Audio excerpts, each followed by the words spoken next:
Maine Free for Life community. I just wanted to take a brief moment here to talk about a new product that we have that's sort of rolled out these last few weeks.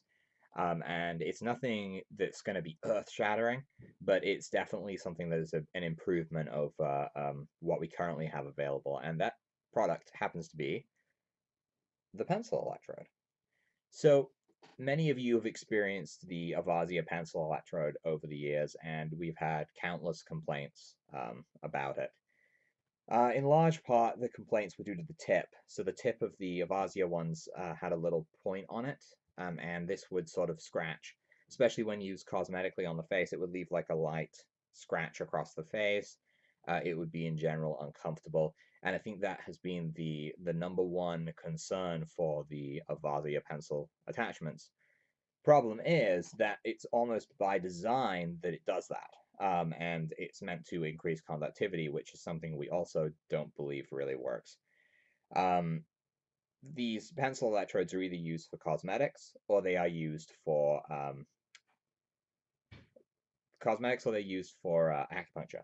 And acupuncture points, you can turn with the Avasia pencil electrode, you can crank it up to 250, full max power, hold it on that point, and you're not going to necessarily feel anything.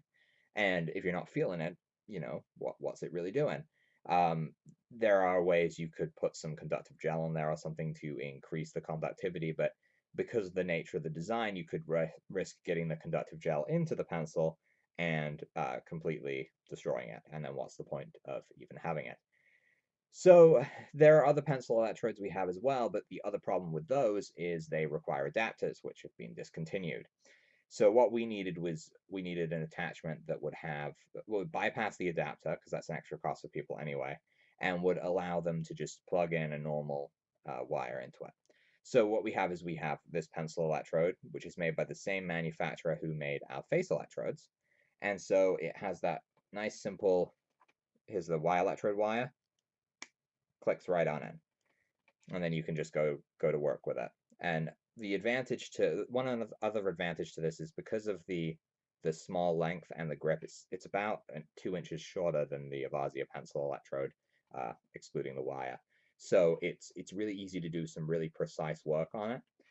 But the main advantage to it, I would have to say, is the tip on the end. So, aside from the fact that it's easy to use because it just uses the Y electrode wire, the tip on the end here, I'll sort of show it here on the camera. I don't know if it's going to let it focus in on it. Not really. But it's bigger than tips of other pencil electrodes, and it's completely flat. Because it's completely flat, what that means is that when we're moving along here, we're just getting a smooth motion with no resistance. So we're not having any catching or scratching, and we can actually put decent pressure in there as well without digging in and leaving a mark.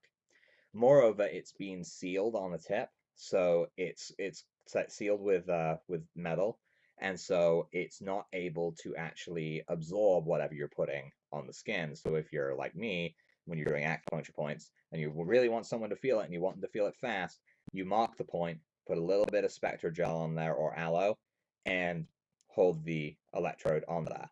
When you do that, you kind of push it into the skin, but you also get the full width of the tip here will disperse the current much easier through the gel. That being said, I've also had people test this, and at around 150 power, so you're on halfway towards max power, they can start to feel it depending on how sensitive the area is. Feet tend to be bigger problems, but they have a lot more calluses, they're always rougher, so that doesn't surprise me. If we're doing any acupuncture points on the feet, we do tend to reduce that and use the gel. So really, what's this Sana Pencil Electrode great for? It's got good grip. It's got a bigger tip on the end, so it's got better disbursement of electricity, so you can feel it more easily. It's also sealed. It's flat and smooth, so it's perfect for treatment around the face and the eyes. It doesn't scratch whatsoever. I can get right up in there.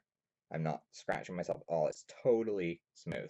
And I can't think of a better way to show that than just to sort of like poke myself in the eye and see I'm not flinching whatsoever. So I think it will work really, really well cosmetically as well as it does for tracing meridians, working on acupuncture points. And if you're in the private membership, you'll have seen what we've been doing recently, which is auricular therapy. which is stimulation of the ear, sort of as a replacement for acupuncture, but to treat different conditions and different problems in the body through the ear. It's going to be a really cool topic, and we're expanding on that in the coming months as well.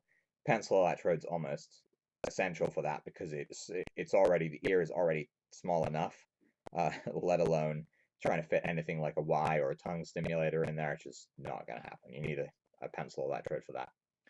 So aside from that, I just think all in all, we've tried to keep the price of this in line with the pen, the current Avazia one. It's about $80. But I think what we would love to do is at some point manage to get this to transition into the kits we sell so that people are no longer getting the Avazia ones.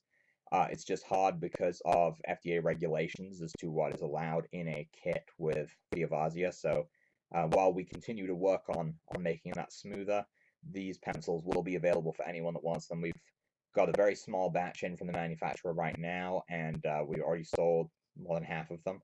So if anyone is interested in picking one up, I will drop the link below this video, and you can do that today. All right, everyone, I hope you found this very informative. Until next time, bye.